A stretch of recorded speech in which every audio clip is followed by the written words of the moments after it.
এই মনটা কন্ট্রোল করতে পারলেই চোখ কন্ট্রোল হয়ে যাবে, এই মন কন্ট্রোল করতে পারলেই হাত কন্ট্রোল হয়ে যাবে। ভাইয়ের উপর আর হাত উঠবে না, চাচার উপর হাত উঠবে না, জেঠার উপর হাত উঠবে না। এই মনটা কন্ট্রোল হয়ে গেলে রাগ কন্ট্রোল হয়ে যাবে, সংসার ভাঙা বন্ধ হয়ে যাবে।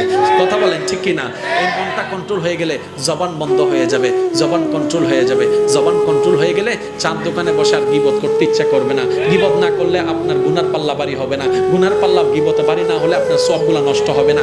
এই মনটা কন্ট্রোল করতে পারলে এই কথার আঘাত কাউকে অন্তর কষ্ট দিবে না। হাজার রাগ আসলেও মনটা কন্ট্রোল হয়ে যাবে। এবার বান্দা বলে, মওলা আমি তো হাত দুকায়ে মন কন্ট্রোল করতে পারছি না, আমি তো মনকে কন্ট্রোল করতে পারছি না, আমি কিভাবে করব? রব্বে কারীম বলে, তোর অন্তরটাকে নবী রাহমাতুল লিল আলামিনের প্রেম দিয়ে, আমি রবের ভয় দিয়ে সাজানোর চেষ্টা কর। তুই তোর জায়গা থেকে দূরে থাকার চেষ্টা কর, অন্যায় থেকে, গুনাহ থেকে। যেই দিন তোর চেষ্টা আমি রবের কাছে কবুল হয়ে যাবে, ওই দিন থেকে দায়িত্বটা আমি রবে নিয়ে নিব। সুবহানাল্লাহ।